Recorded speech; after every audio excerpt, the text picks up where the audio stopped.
I have been streaming, and I mentioned it previously on a different episode, but I have been streaming on Netflix Another Life, which is a sci-fi. Katie Sackhoff is in it, of course, from Battlestar Galactica and whatever else she's been in, a few things. It is essentially about a future Earth. I don't know where in the future we are, when I should say. Maybe 100 years, I don't know. Not like super far future, but definitely future. And this weird alien artifact just drops out of the sky in the first minute of the first episode, and so they're trying to figure out what it is. Are the guys that sent it hostile? All that stuff. So sounds great. Yeah, you'd think. But wait. So you've got kind of two storylines going on. You get people on the ground trying to figure out the artifact, and then a space team that is sent to go to the origin of where it came from and figure out, are the aliens hostile. So this is a really great setup.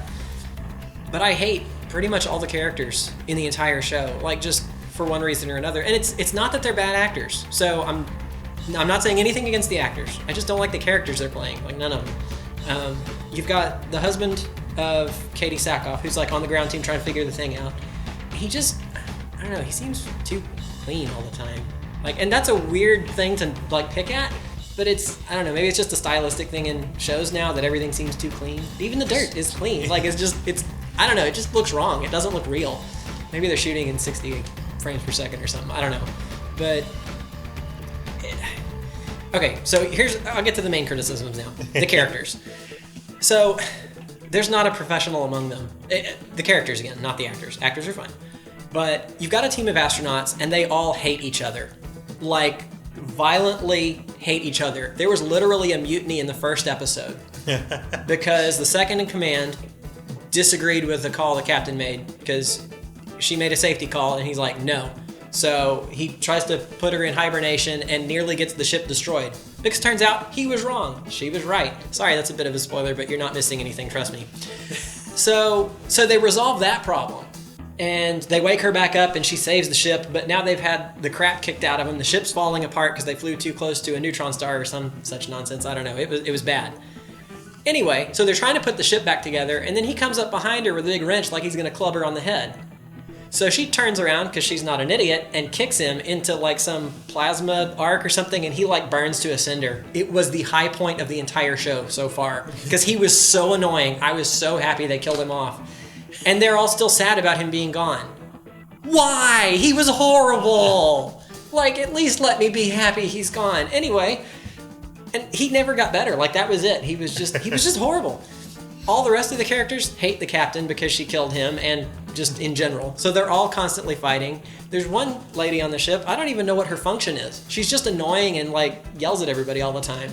Is she an engineer? I don't know. But my point is, sounds like a reality show in space. On a Save the World mission, you would never send that crew.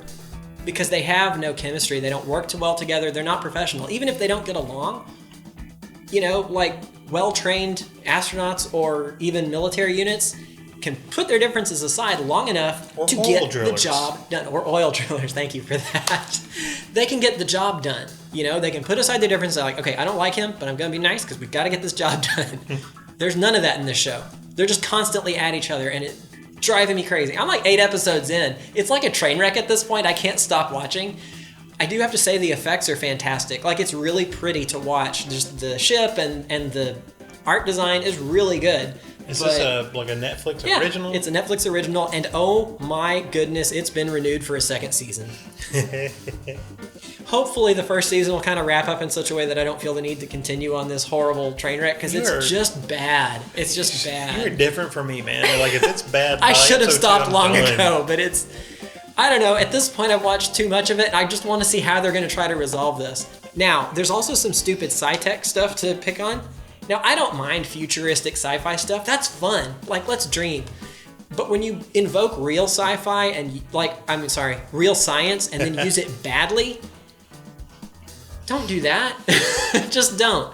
So apparently there's this method of detecting planets that we actually use today, which is called the transit method. So you point a telescope at a star, you see, oh, it's dimming at this regular interval. There must be something passing in front of it. That's legitimate. We really do that. They used that in the movie to find planets because they needed extra whatever to fuel the ship or something. I don't know.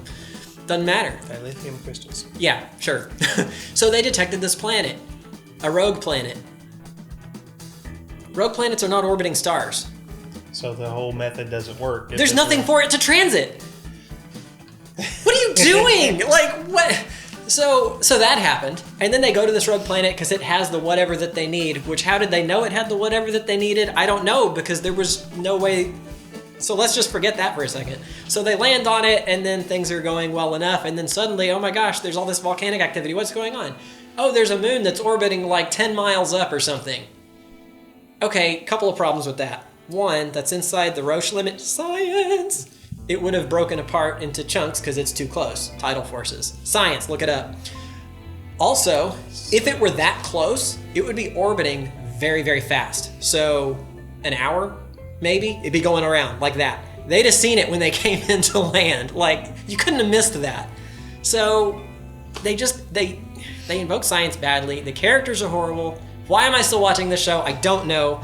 Actually, it was mostly so I could come tell you guys how bad it is, because it just keeps getting worse and worse. And it just, it's bad. It's a bad show. But if you like bad sci-fi, it's at least kind of fun to watch how bad it is, so there's that. But really, I'm just still watching for Katie Sackhoff, because she's great. I love her. And the show's pretty to watch, so. But it's bad. It's just bad. But now I have saved you from having to watch this show, so. Well, it's funny because sometimes stuff is so bad that like I like it. It's enjoyable. I wish it were just a little worse so it could be good. Yeah. But it's not bad enough to be so bad it's good.